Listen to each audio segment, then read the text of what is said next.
No, you're not wrong. No, you're not wrong to do it, but they're going to come over to you afterwards. You want to tell them, Kate? Because I can't see. Hey, guys, everybody can come in a little bit closer here. Just I want to make sure that everybody is seen with all the posters. Yeah, everybody step up here. We'll have the jump up, but yeah, right here is great. Okay, you good? But look, I put on Ready? something Okay. that my sister said makes you look glowy. Oh, yeah. All right, everybody. See it? Subtle, right? All right, now we go ahead. Okay. I feel like you should be up front. Markwayne. Oh, there we go. Okay. Thank you, everyone, for coming today. We're here to share some terrible news. As everyone knows, there was a Sergeant First Class Richard Stayskal Military Medical Accountability Act that was passed back in 2019 with a bipartisan Congress. Today, we're here to share with everyone that Richard Stayskal, who the bill was named after, was denied by the DOD. His claim was denied by the DOD after they admitted that they breached the standard of care. I want to thank Senator Markwayne Mullin for hosting this press conference. Thank Congressman Richard Hudson for supporting this bill, and Congressman Mike Waltz for coming in support of Richard Stayskal too. I'm going to give the floor to Senator Mullin, and then the rest of the speakers will speak. Thank you, Natalie, and thank you for everybody for being here. Just kind of let you guys know, run of the show. I'm going to just say some brief words, and then Richard Hudson, Congressman Hudson, and Congressman Waltz, Mike Waltz, will speak. Then we'll take a few questions from you guys, and then we're going to let the rest of the most important people, those impacted by this, they're going to speak after that.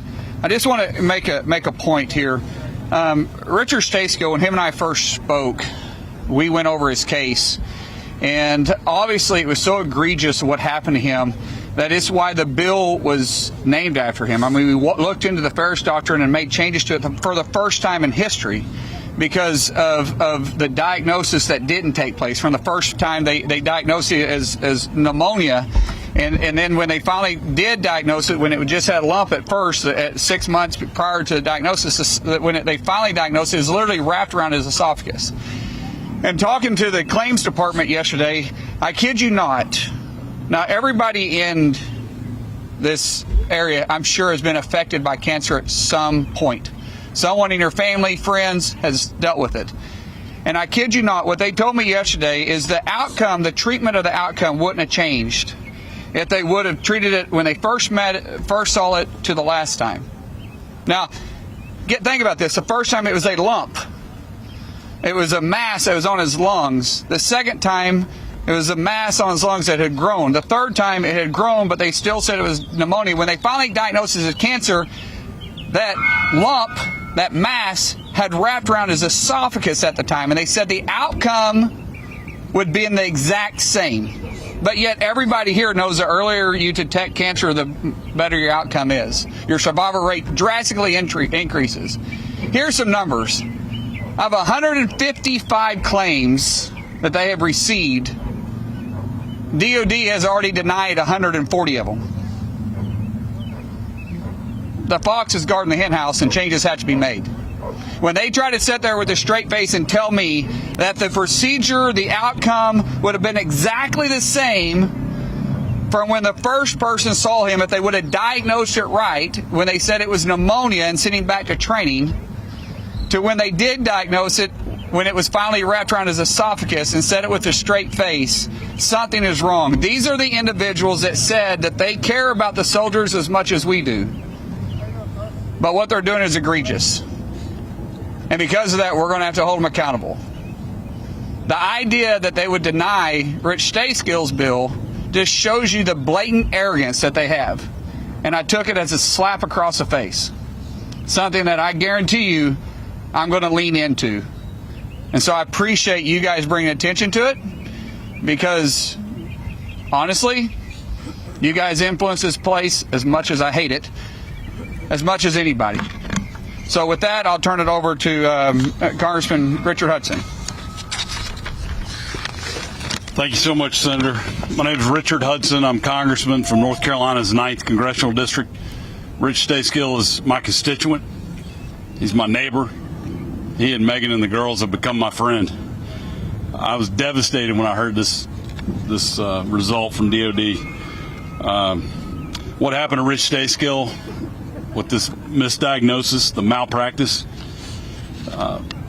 is just unforgivable. It's a tragedy. It's an American tragedy when a hero like this, who has risked his life numerous times to serve this country, who's been wounded in combat, who's been awarded for his service, is treated like this. It's an American tragedy, compounded by the fact that just like 144 of the 155 heroes who've applied for relief have been denied. Something's wrong. These folks kept their promise to us. They've served honorably, and they deserve the best we have to offer them. And that's not what they're getting. I've got a whole speech here. I'm not going to read it. Let me just say this. To the DOD, you need to fix this. And if you don't fix this, Congress is going to fix it. Period. Thank you.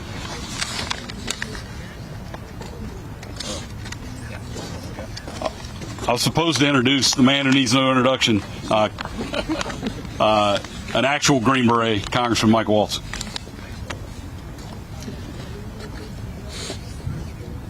We changed the law for Rich Stayskal. We changed the law and named it after him. Here's what we know, everybody who served, everyone. You never, ever, ever leave a fallen comrade. I don't care if it's in combat. I don't care if it's in training. I don't care if it's in a hospital. You never leave them behind. And what pisses me off, what upsets me so much here, is that we ask so much of our service members, especially for our special operators that are in 70 to 90 countries right now as we speak, as we're standing here breathing free air, but who truly suffers through that process and sacrifices so much are the families. We drag them all over the world.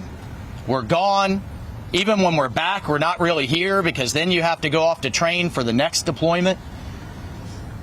And through all of that, when you have a clear mistake, the other thing we learn in the military is to take responsibility, to own your mistakes, and to make it right. The Defense Department clearly wasn't going to do that.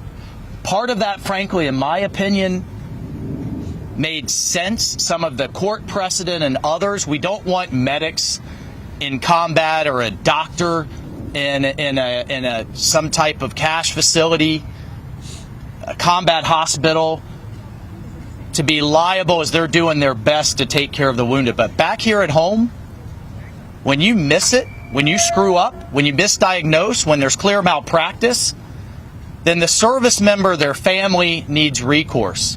And whether these doctors, these physicians, these facilities are in uniform, in government service, out of uniform, contractors, they need to be held accountable when they make this kind of obvious, egregious mistake.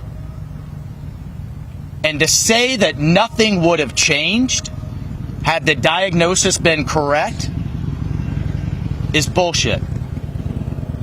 And DOD knows it.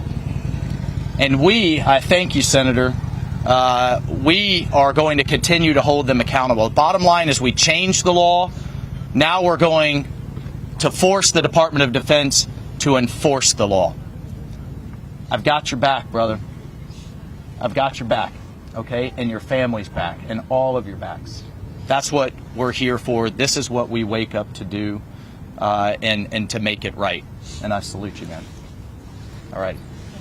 Thank you, Senator. All right. Don't run off just yet. If you guys have some questions for us, we can take it now, and we're going to let the families, those that are impacted, speak right after that. So, if there's any questions now, yes, ma'am.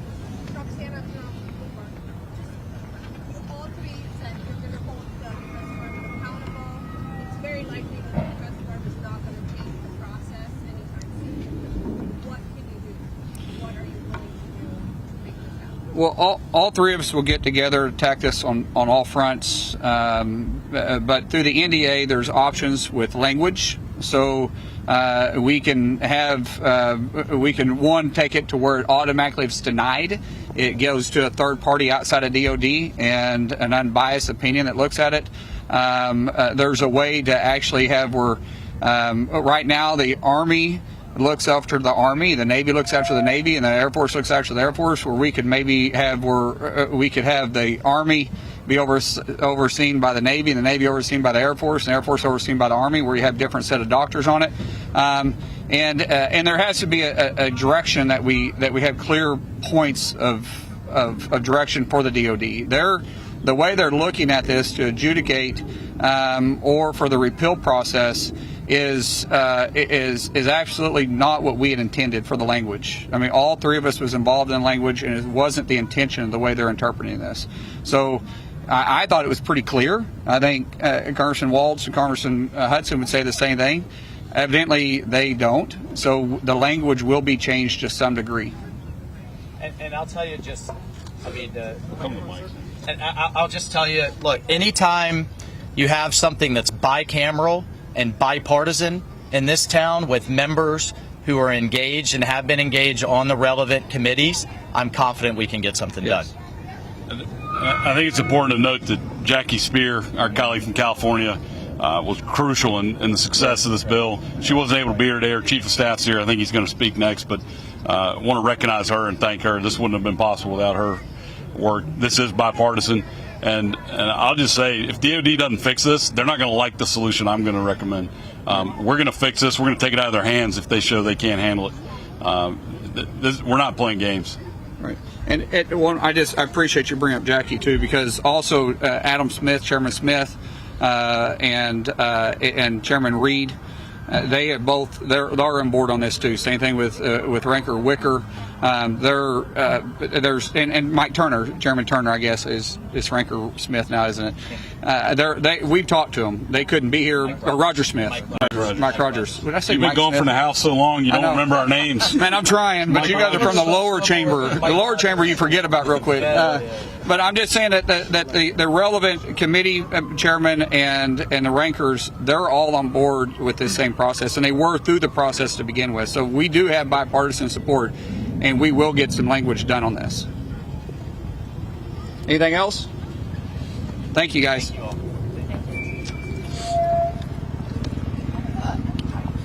I want to introduce Master Sergeant Richard Stayskal.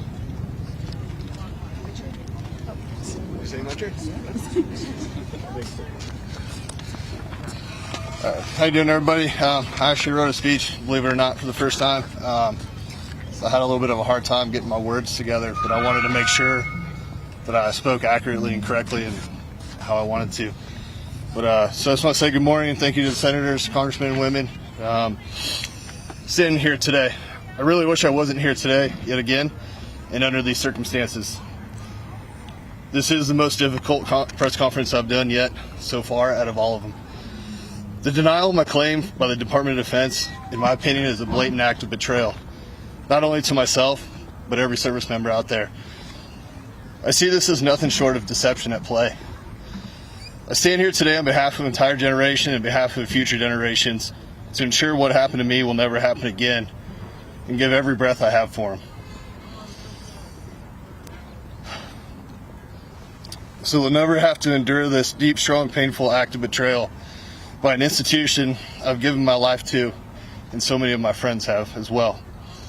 A system that refuses to live by a Hippocratic oath to do no harm, and then leave service members to fend for themselves after they give for this nation. For decades, the Supreme Court justices have stated that Ferris was unlawfully decided on, and they called on Congress to take action and change it. They did that, and it happened, and yet the Department of Defense has shown blatant disregard towards our policymakers, our justices, and its nation. In my opinion, they've turned their back on their nation's sons and daughters. Serving my nation seems to be the only place that I can volunteer to go to and yet have my basic rights stripped away from me. My right to due process was taken away, as well as everybody else's. something every citizen has the right to, or at least I thought. The DOD has taken legislative intent and wrote it as they see fit for their own gain and their own profit in the end. These so-called doctors that they're using say I'm undeserving. And they say that behind a curtain, shielding themselves from having to show who they are and what their credentials are. And yet, we've called upon some of the finest doctors in the nation who have all agreed that this was an egregious act of malpractice, but yet they seem to have the best doctors in the world that can say differently. The Secretary of the Army has agreed to pay me a small amount. I ask, though, is it in good faith, or is it a quiet whisper of saying, we admit that we've been wronged, and you were wronged, but yet I can't say any more than this. I plan to file for an appeal to the Department of Health Agency, and I pray that they'll remember their humanity when they review this case and any others that they plan to deny or have denied. What would they say if they were me or it was their loved ones? They are not above the law. They are not above the nation. We are simply servants to our nation, and that in itself means that we are servants to the men and women of this country who serve. They deserve nothing less than to be protected by the very Constitution and standards of care in which we deserve. I ask as we depart here today, you will all stand with me and with the rest of us as we continue to fight. I ask the remaining members of Congress and the Senate to take this as a top priority and to take care of our nation's sons and daughters and the families that stand behind you all. Just because we don a uniform does not mean we cede our rights to be a civilian or an American citizen. And I think that's very important to remember. And I ask that if the Department of Defense feels differently and disagrees with me or anybody here today, I call on them to come out publicly and acknowledge that and tell us to our faces that they disagree and to give us a good explanation. I venture to say that's probably not going to happen.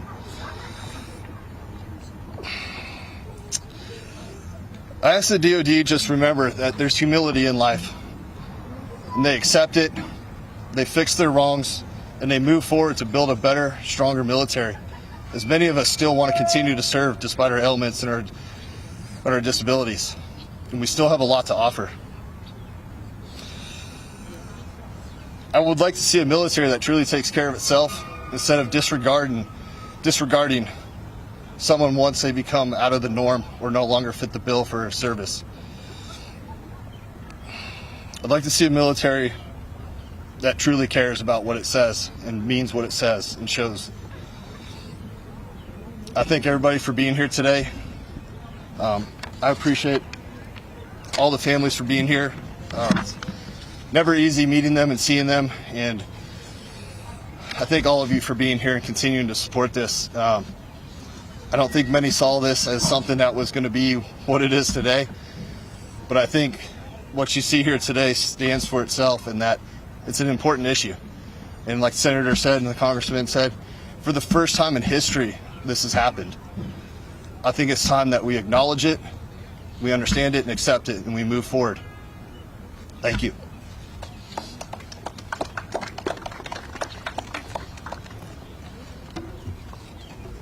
Today's press conference, it tells us everything about the incompetency of the DOD.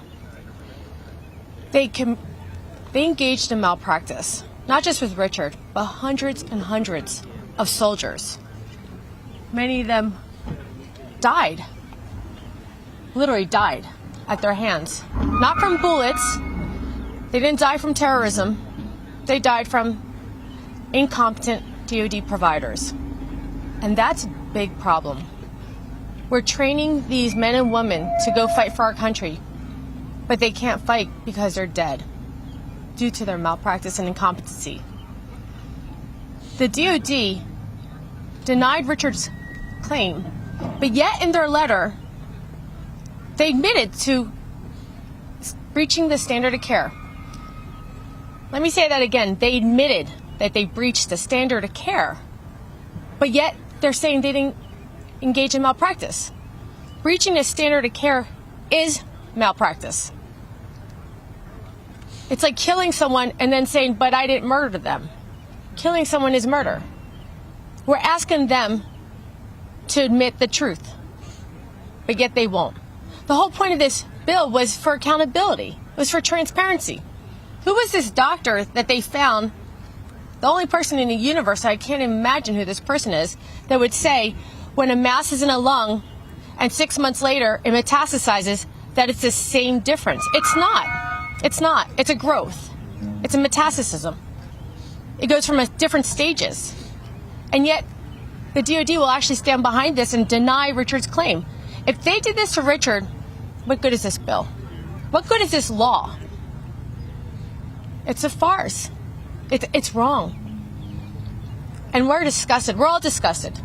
Richard served our country as a Marine sniper turned Green Beret. We're losing him to an incompetent doctor and now an incompetent system. It's a sham. And I'm disgusted by it. I represent hundreds of soldiers.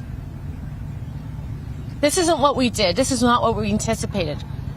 We anticipated justice and accountability, and we got none of that.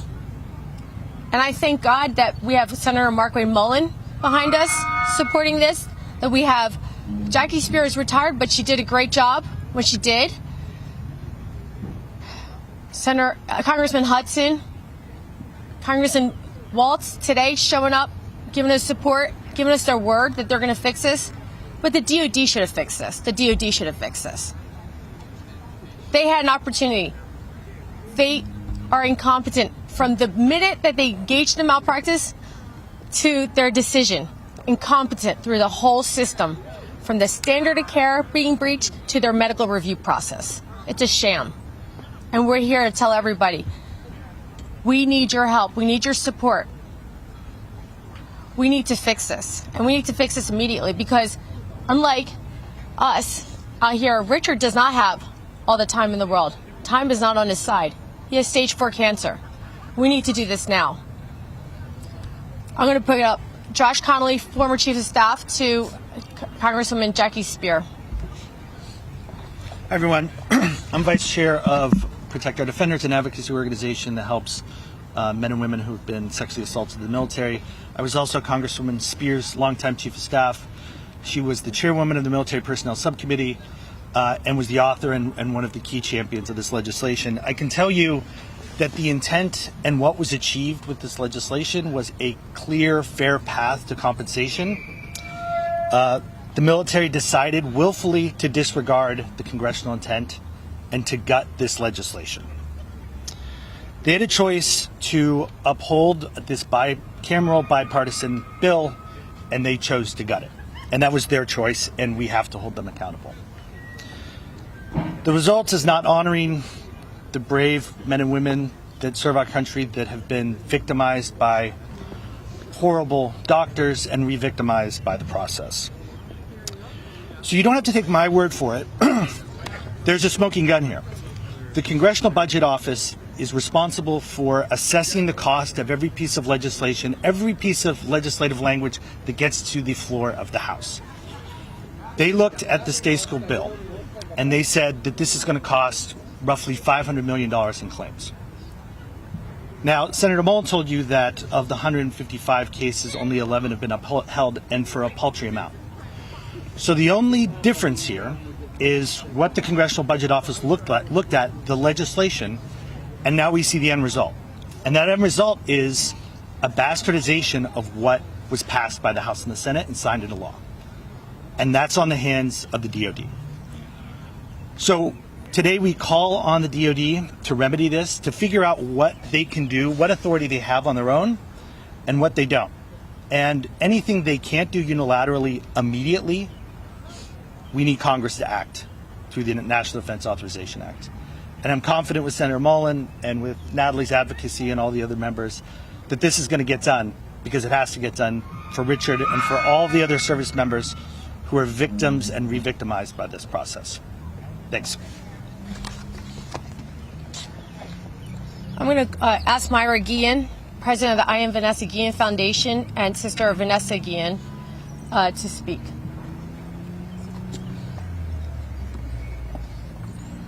Hi, everyone.